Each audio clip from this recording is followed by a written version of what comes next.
Maria Konnikova pulling in another pot. I fly like paper, get high like planes. If you catch me at the border, I got visas in my name.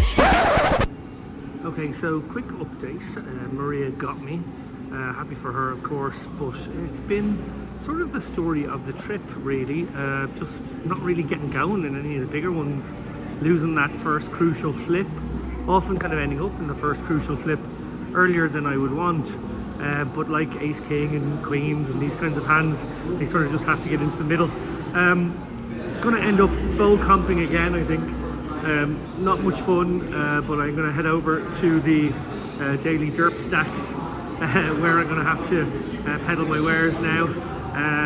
Do have the roughly 2k buy-in Hall of Fame bounty tomorrow, so I'm gonna play the deep stacks until they tell me I'm no longer allowed to play them, and be presumably fresh tomorrow because they don't go on very late. Let's hope we get something going in the bowl comps. I'll make it more day. I get one down in a second if you wait. I fly like paper, get high like planes. If you catch me at the border, I got visas in my name. If you come around here, I'll make it more day. I get one down in a second if you wait. Sometimes I think sitting on trains.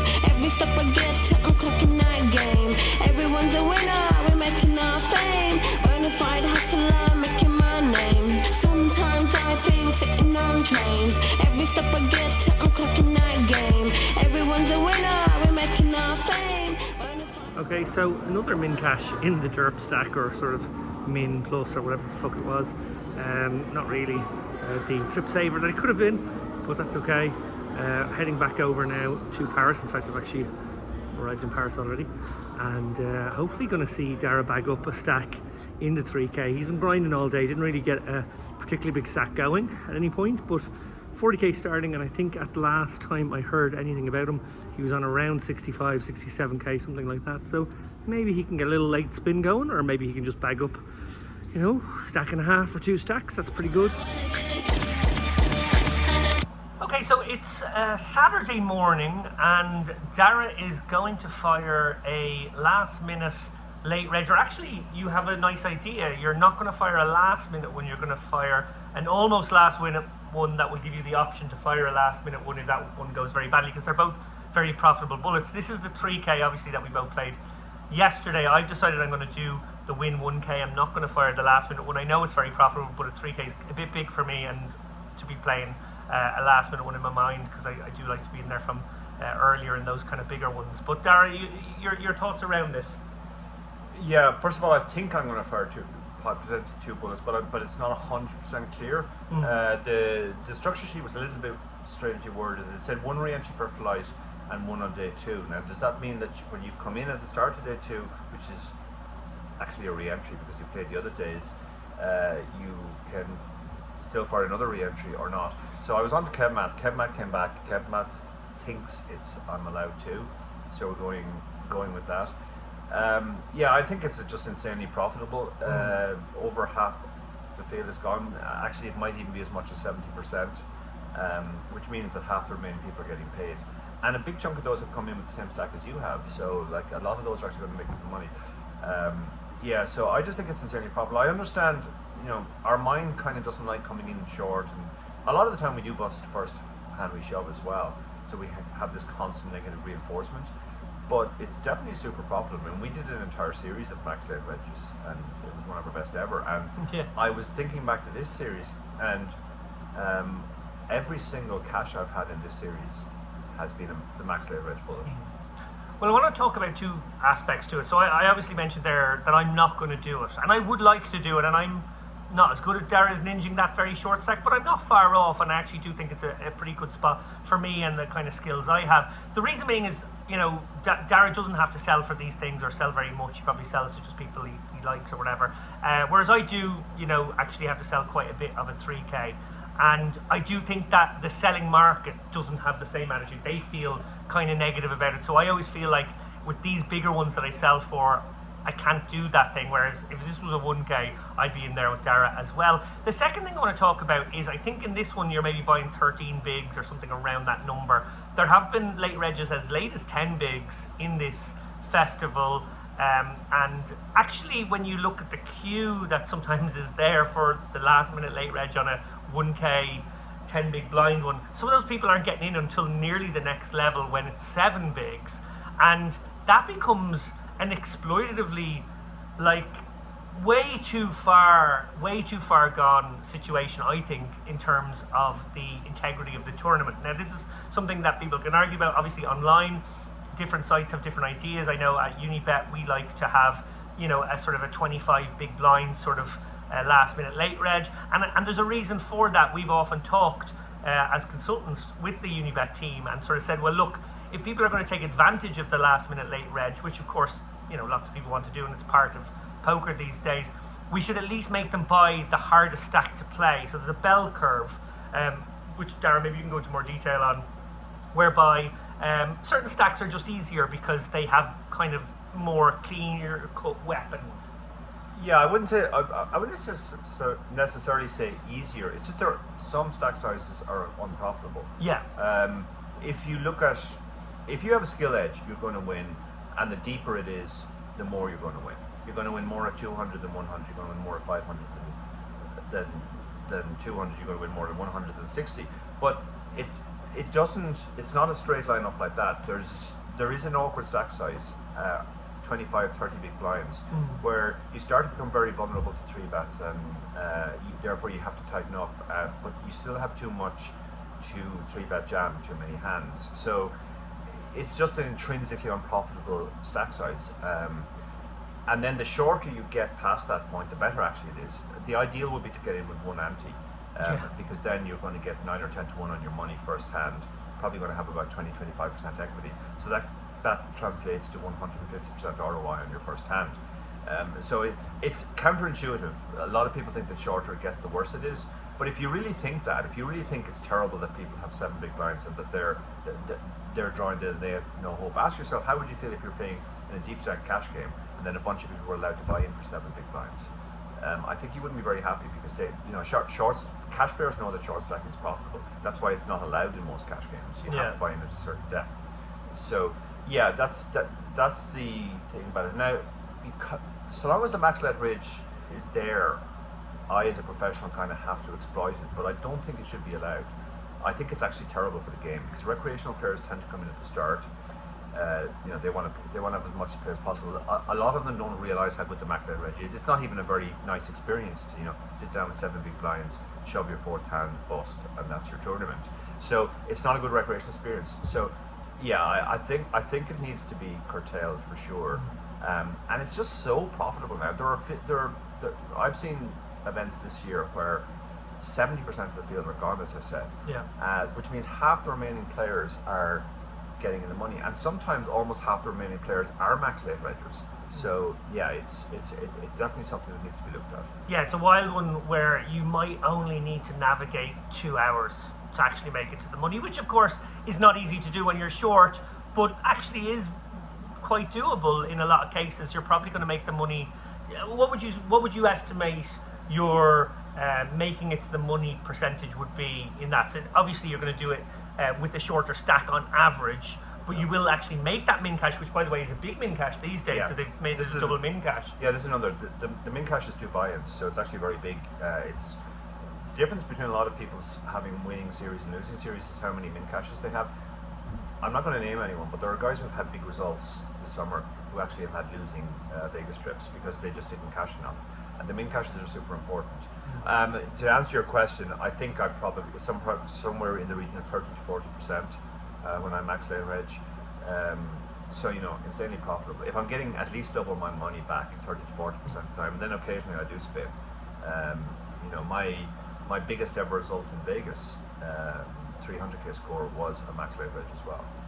Yeah, so I suppose what we're trying to say here is we will do it ourselves because it is an option available and it is a very profitable one that we wouldn't want to turn down, but we don't think it should be allowed buying as shallow as it is currently, and something around the 25 big blind mark sounds about right. Seems a bit fair. I think when you look at the high rollers, the sort of 10Ks and above, they don't let them buy in for 10 bigs. They have to buy in for 20 or 25 or 30. So obviously they've spoken up about how profitable it is for those guys to do it. They don't want them to do it. So they've made the changes for them, and I think those changes should come down the line to the 5Ks, 3Ks, and particularly these 600 and 1K kind of tournaments that actually have very fast structures, usually the half-hour clocks. And that's probably where the biggest exploit can be taken there, because with the half-hour clock, you're actually closer to the money. You get to the money very quickly in those ones. Anyway, that's just a little bit of a chat about late reg, something that we have done. So, you know, full disclosure, we will always look to take advantage of whatever situations are available to us. But we just think that, similar to when we consulted with the Unibet team when we put out our new schedule a year and a half ago or so, we like the idea that you're at least punished by having to come in with that sort of like wonky stack, if you want to call it that. Anyway, off we go to play a bit of poker today. Dara's into the 3K. Fingers crossed it is one of those 30% times that you do make the min cash and maybe even go on, which we'd love to see. I'm heading over to the win. I think I'm going to walk. It's about a 25-minute walk from where I am now. It's not the hottest day it has been in Vegas. Actually, it's probably the coldest one since we got here. Just, 42 degrees rather than 45 or 47 or whatever crazy stuff it's been. But I'm going to take the stroll over because it's actually the road down by the Sphere, and actually I've never seen the Sphere up close. I've only seen it from the bedroom window of the Wynn, so I'm going to take a gander at that on my way round. I get one down in a second if you wait. Sometimes I think sitting on trains. Every step I get to, I'm clocking that game. Everyone's a winner, we're making our fame. Bonafide hustler, making my name. Sometimes I think sitting on trains. Every step I get to, I'm clocking that game. Everyone's a winner, we're making our fame. Bonafide hustler, making my name. Okay, so I fired 2 quick bullets in the Win 1K or 1100 to no avail. Got a couple of bad beats. My ace jack lost to queen jack at my. Actually, the other one wasn't a bad beat. My ace 9 lost to 8, so that was a fair fight. So I am actually on my way back to play the derp stack, because that seems to be what happens to me in this fucking town. And while I'm on the way there, just want to point out, I've just walked out of the Wynn, and it's pissing rain here in Vegas. What the fuck is happening? The mise-en-scène is strong with this one. Getting absolutely lashed on. Sort of feels very appropriate if this was a movie that I would get rained on right now. Given how we've been going. That's okay. Word is Dara is on the bubble of the 3K, so very excited about that one over there. He is short, he is doing a bit of ninjing. I think he had maybe 12 bigs, 20 off the money, not much wiggle room. Kind of have to sit in your hands at that point. Obviously you can shove a real one, it has to be a very real one. Can't do a lot of calling off unless it's a superbly real one. But no better man to navigate a situation like that one than Dara. So fingers crossed. I'm gonna head over to the horseshoe to discover that he has made the money and is getting a spin going with his remaining 5 or 6 bigs or whatever he'll have left. And yeah, maybe I'll win a derp stack or just bust it. High with skulls and bones, sticks and stones and weed and bombs, running when we hit lethal poison for the system. High with skulls and bones, sticks and stones and weed and bombs, running when we hit I'm not actually gonna lie, it's sort of pleasant getting rained on. It was 49 degrees here, which is the hottest temperature my body has ever been in just a few days ago, and it's been routinely 45 degrees. I think that's like 119 to you Americans. So just getting to feel water and it's sort of like not roasting hot is quite pleasant. So I was going to get a cab, but I think I'm just going to walk, because this is actually bizarrely kind of nice. poison for the system. No one on the corner has swagger like us. Hit me on my banner, prepaid wireless. We pack and deliver like UPS trucks. Already going hell, just pumping that gas. No one on the corner has swagger like us. Hit me on my banner, prepaid wireless. We pack and deliver like UPS trucks. Already going hell, just pumping that gas. 77 players. On the hand-for-hand, we did lose 3 players. They're going to split 477. That means there's 477, 476 left. Congratulations to the remaining. We got there tonight.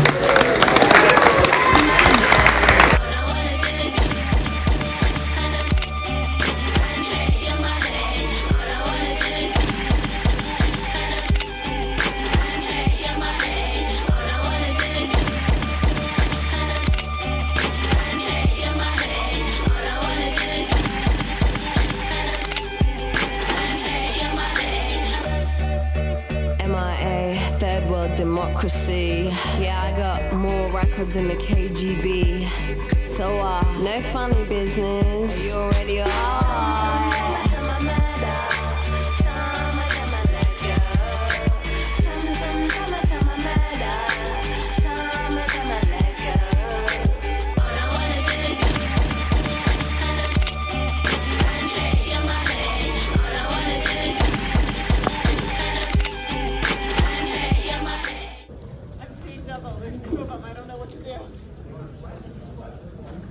I can still see my chips in their stack. They're there somewhere.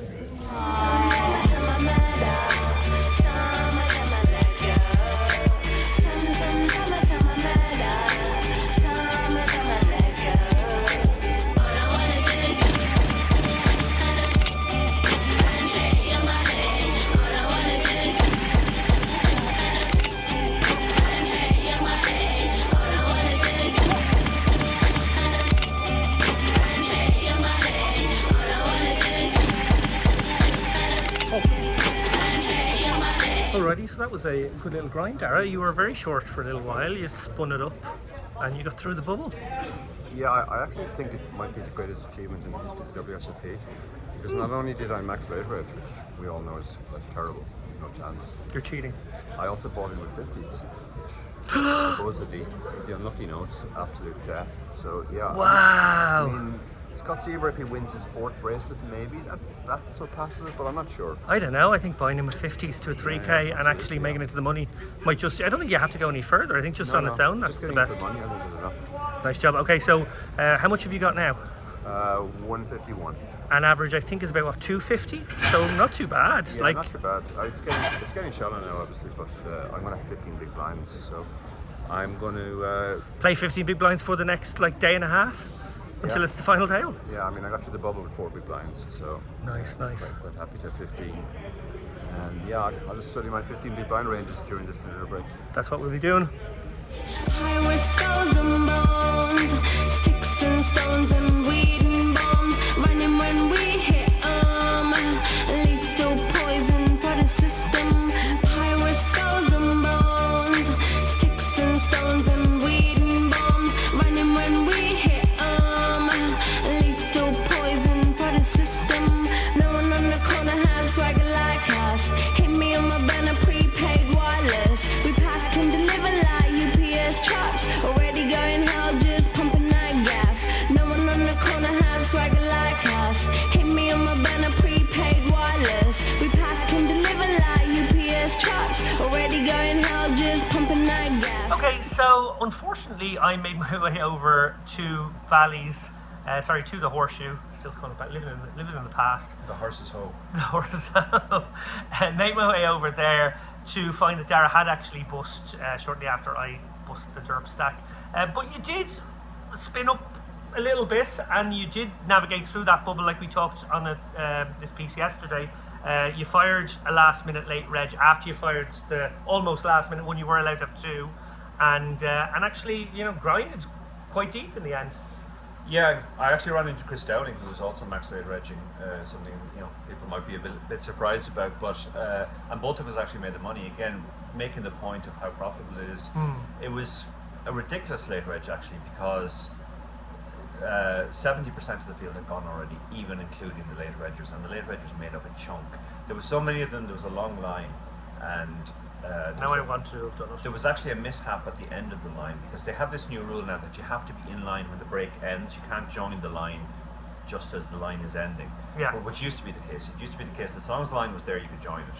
But now they're saying no, you have to be, and they use Kev Math as the kind of the blocker. He's the bouncer. He's the person who's saying that this is the actual end of the line. But there were some guys standing arguing, and other guys who had actually been there on time were behind them, thinking that they were in the line and they weren't. And then I also heard stories of people who were told that they weren't in the line, and they just kind of snuck up and got into the middle of the line. So it's a very chaotic system. I don't understand why they use this manual system. So rather than being at the back, little did you know that the guys at the back weren't really in the real line. Some feckers just like snaked around the side. into the side Yeah, of the yeah. actual line that was still the legit line. And of course, Kevmac can't be everywhere if he's trying to block those guys. But no one's behind Well, him. he's looking at the people behind to make sure nobody comes. He's not looking at the guys in front to make sure nobody. And you know, how do you know that the guy wasn't there already and his friend wasn't holding his place? So Yeah, he might have ran to the bathroom or something. yeah, it was a very long line. Almost half the people in the tournament at that stage were late reggers. Okay, so here's the solution. If you make it 25 or 30 big blinds as the last minute late reg, then you don't have to be petty about this. You don't have to do this kind of like insanely strict cutoff. Okay, still not good form to see guys snake into the back in 5 minutes, after they should, or 10 minutes after they should. But 5 or 10 minutes in the context of that late reg at 30 bigs is not actually going to be materially significant, where it's really significant in these ones, hence why they feel the need to have this sort of bouncer system, which has obviously caused quite a few people upset, because it's not the only tournament where people were turned away and had their tickets voided.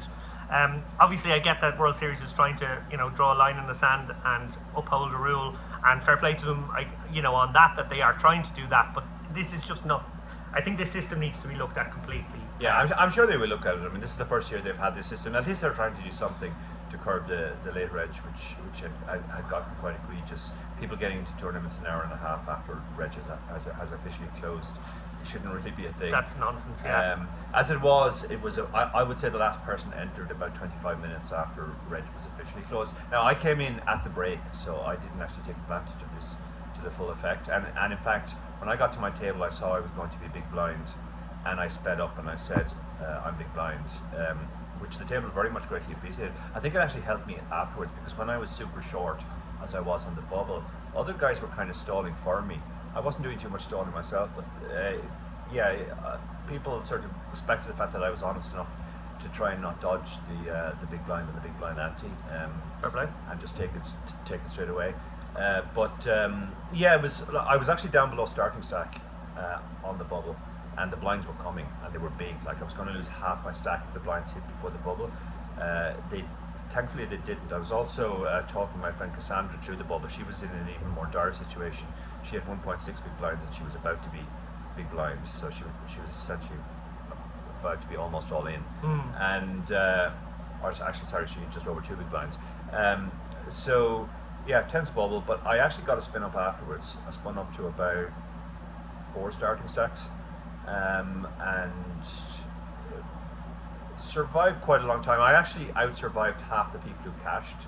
So it wasn't exactly a min cash, but the first ladders are so tiny, and they're very spaced apart, because they're doing this thing now of they want to pay 15% of the field, they want the min cash to be significant, 2 buy-ins, they want the first prize to be big, because that's what makes the headlines, and that kind of compresses the middle into just tiny little jumps.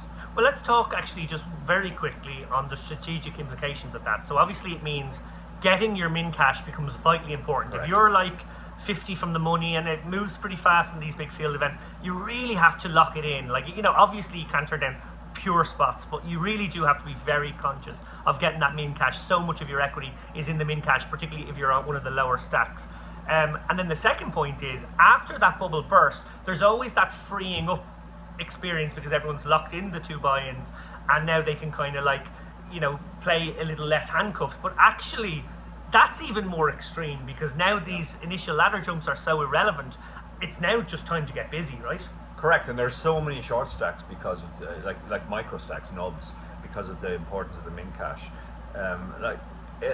Talking to Danny Sprung, one of our advanced readers in our books, very good guy, Great guy. helped us a lot with the books. And Danny said he kind of treats them as 2 separate tournaments. The first tournament, as you get near the bubble, unless you have a big stack, is essentially a satellite. You're just trying to make sure that you get into the money. And then afterwards, it becomes a normal tournament with almost no ICM, because it's so top heavy now. So I think that's the way to think about it strategically. Yeah, it's a very extreme bubble growing, bursting, and then sort of away you go. Not completely ICM free, but very, very little compared to other tournaments. Today we're going to head off to the Hall of Fame Bounty. It's kind of a nice event, actually. There's a little bit of extra prestige around it. Some of the old timers who are in the Hall of Fame make an appearance, so that's kind of a bit of history. You might get sat next to one of them, and just spend a day chatting to someone very cool from poker long ago. You probably get some good stories out of them. We suspect that Patrick Antonius is going to win the entry into the Hall of Fame this year. He's been sort of bookies' favourite, I guess, for the last little while, and we do have our sources here on the chip race. We have our feelers out. So that's great for him. And by the way, it's going to be in like half an hour, so we're not really spoiling anything, and the show comes out way later, so we definitely aren't. Although I might tweet it out just to look like a smarty pants. No, so on a serious note, very deserved Patrick. I think he's in his very early 40s. He's probably been eligible for only a couple of years, so not surprised at all to see him make it in. And even not surprised to see him make it in this young, because he is one of those legends of the game, particularly the cash game scene. He has loads of tournament results on his record, but actually, I suppose cash game, high stakes, online live has been his sort of thing, and we all remember him from everything. So who could deny him? However, who could deny quite a few people on this list? And I suppose that's what I wanted to ask you about, Dara. We see the short list, people like Isai Scheinberg, incredible builder in the game. On a recent episode of the Chip Race, we highlighted the candidacy of Miami John Cernudo, who has more cashes and more wins on his resume than any other poker player in the world, which is an astonishing feat, actually. John doesn't play as high as some people do, but he has been around for a long time as a sort of a staple of the mid-stakes kind of poker community, and an amazing guy as well. Obviously battled some ill health and is actually looking amazingly healthy these days, so great to see that too. And he's actually winning some tournaments in the last, I've seen his name in the headlines a bit too. Who else stands out for you, Dara, from that list? Barney Boatman, I think, is a bona fide legend. It's great to see the resurgence Barney's having, and also the recognition he's getting. It's kind of sad that it took for him to win an EPT and get sponsored by Stars for people to start to realise it shouldn't really come down to one tournament or a sponsorship deal on the back of that tournament. Barney's an absolute legend in my mind, and should be there already. I would say. I mean, the problem they have now is because they're only letting in spaces are numbered, more and more people are coming through who are eligible, so there's going to be more and more people overlooked. And yet when you look to the past, not to name any names, there are some names in there where you just kind of go like, what the actual fuck? Like, should they really still be there?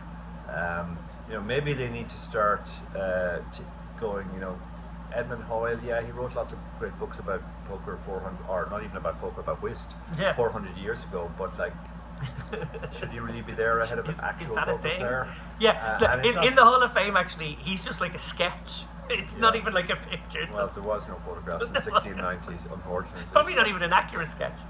yeah, absolutely. In fact, little or nothing is known about Edmund's life apart from the fact that he wrote these amazing books.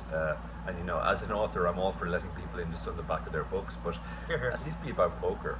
Yeah, that's a weird one. And also, actually, I think this is an important point as well. We talk about how they've slimmed it down to just one inductee a year, and everyone's like, oh, that seems a bit wrong. I actually haven't met a single person who thinks that's a good idea, by the way. I've never heard the argument for one a year. Terrible. By anybody. There must be somebody in World Series or whatever who think it's a good idea because it is the idea, but I have never met them. I have never heard one person speak of it. And it's really interesting to see is if you go back 20 years ago and you think about the poker landscape then and how much smaller it was and how maybe, like, no disrespect, fewer legends there probably were, people who reach that legendary status. They were letting 2 and 3 people in a year back then. So they were letting loads in the old days, and now that we have a game where 10,000 people play the main event, and we have people who've got 10 bracelets and 6 bracelets and have built real big resumes. And it's not just about bracelets, by the way. Online is a very kind of hard thing to quantify, but like that's probably part of the equation too. But yeah, just I still can't understand that one inductee rule. Yeah, no, it seems mad. If anything, they should have been doing the opposite. They should be expanding it. Maybe 2 players and 1 builder every year. Yeah, Barry made a good point actually on Twitter, I think it was.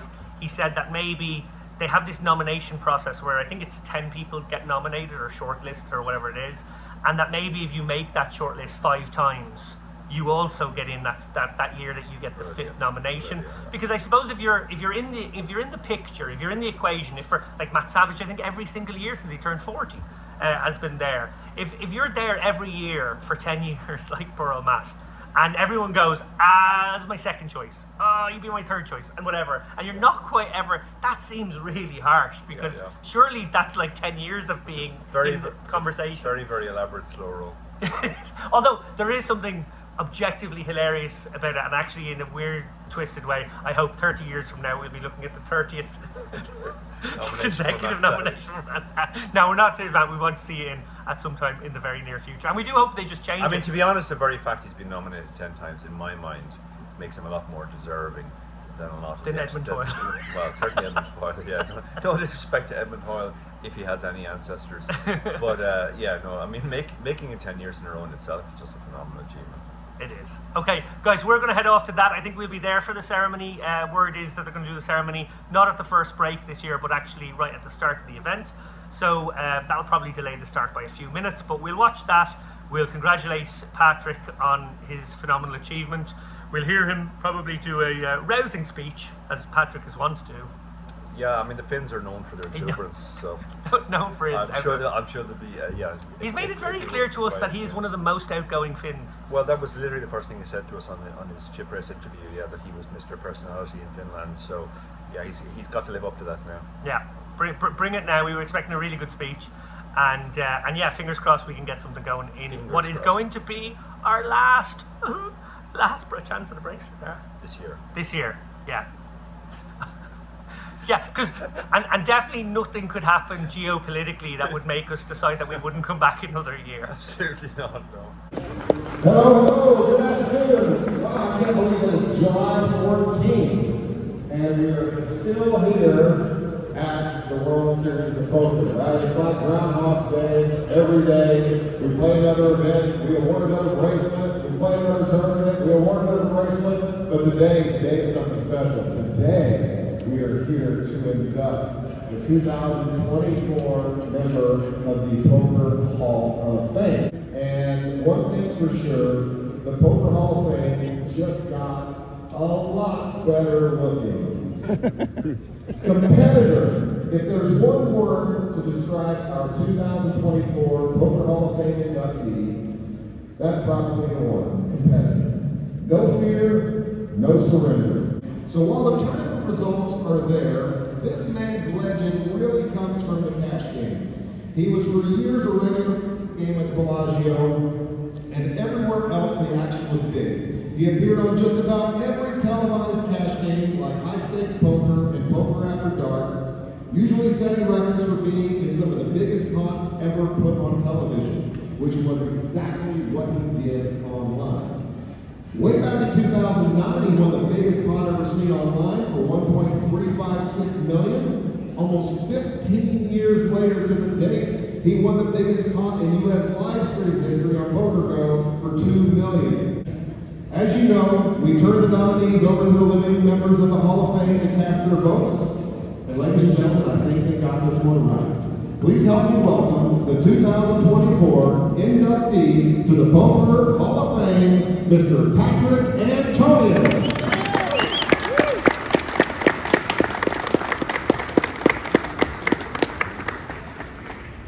Thank you very much. It's obviously a very good honor to become a new Hall of Famer. So yeah, it was a little bit unexpected for me at this age, especially, but this has been really one of the nicest things for me. I think I'm gonna stick around for a long time. It's my plan is to keep playing the highest tournaments and cash games, and I really think that's the key for my results. That I've always had so much passion and love for the game. So yeah, this is the happiest life I can have, and it's really nice that so many people have found poker in this passionate way. And thank you for everyone who's been supporting me and voting for me.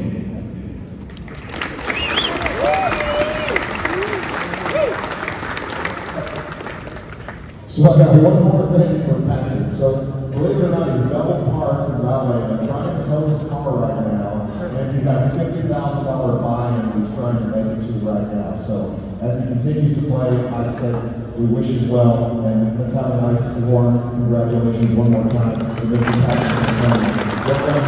We're all very proud of you. In the future. I don't know what if they're that's all right. Try not to leave. All right, now I'm going to turn it back over to Troy, who's going to get the Hall of Fame credit starts. And remember, this tournament, if you eliminate one of the past Hall of Fame members, you will receive a bounty for the amount of the year in which they were inducted. So, good luck, everyone. Every step I get to, I'm clocking that game. Everyone's a winner, we're making our fame. Bonafide hustler, making my name. All I wanna do is change your money. All I wanna do is change your money. All I wanna do is change your money. All I wanna do is change your money. Pirates, skulls and bones, sticks and stones and weed and bombs. Running when we hit 'em, lethal poison for the system. Pirates, skulls and bones, sticks and stones and weed and bombs. Running when we hit 'em, lethal poison for the system. No one on the corner has swagger like us. Hit me on my banner, prepaid wireless. We pack and deliver like UPS trucks. Already going hell, just pumping that gas. No one on the corner has swagger like us. Hit me on my banner, prepaid wireless. We pack and deliver like UPS trucks. Already going hell, just pumping that gas. All I wanna do is change your money. All I wanna do is change your money. All I wanna do is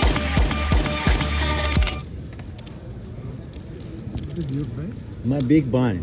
I'm giving to him. He won the hand. I fold. I haven't won yet. No, she's But going. but thank you for the jinx. There's a gas there.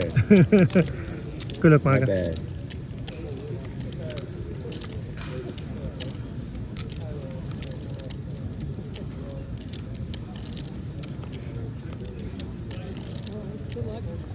Okay, so dinner break in the Hall of Fame bounty. Dara and I have both retained some amount of our chips. Actually, I've slightly more, and Dara has basically the same. I doubled it first hand, so I'm really annoyed that I basically have a late reg stack now. But more importantly, because you only cash when you late reg, you now have to believe that it is a late reg That's stack. true, yeah. I'm just going to tell myself this was actually a late reg. Where I sat down a little bit too early and played one round of blinds. Yeah, we both had a bit of a roller coaster one because we both went down as low as around 12 or 13k, and well, Dara got up to over 60, and I think I got up to maybe 55 at one point. But we will battle on, hopefully find a bag, which I believe is also finding a cash. This is also our last chance at a bracelet this summer. This is it. This is also a true fact.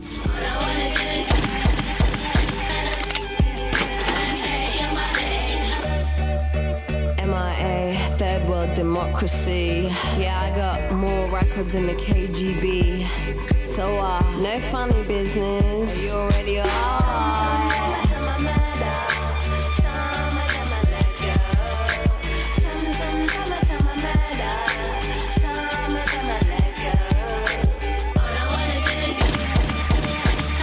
So continuing a tradition that we don't really want to maintain at all, actually.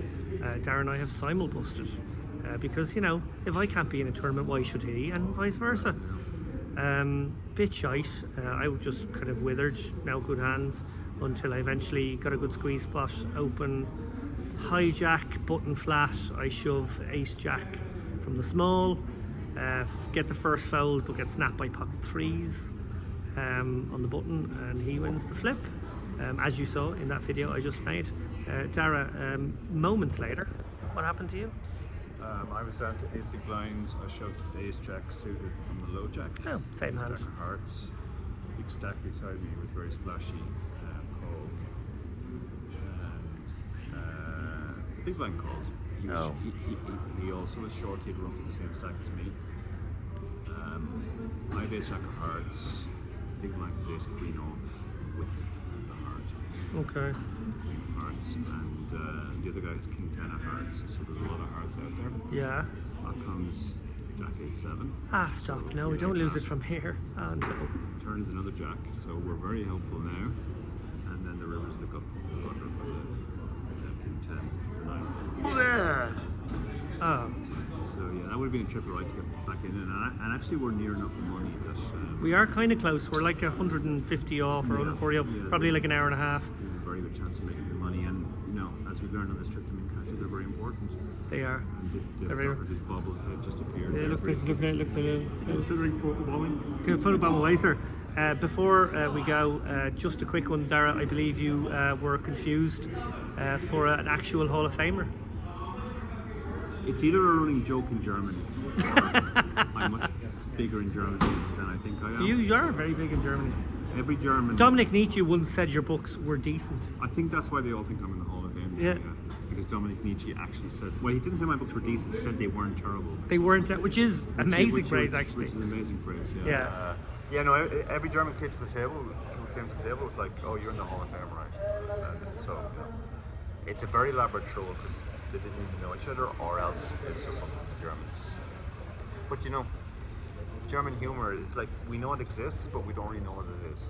So it could be German humor as well. Well, what also doesn't exist is a bracelet on either of our wrists. That is a wrap for bracelet hunting. We'll probably play some fucking one-day bowl cups Derpstacks. tomorrow. Maybe a derp stack will be thrown in for good measure. We can still register the 9200. I'm not fucking ready for 9200. Could to me probably in the 9200, but no, I'm actually not going to do it. Or the 100 plus 100 as it actually is. Yeah, no, it is. The rake is actually obscene. Okay, that's a wrap.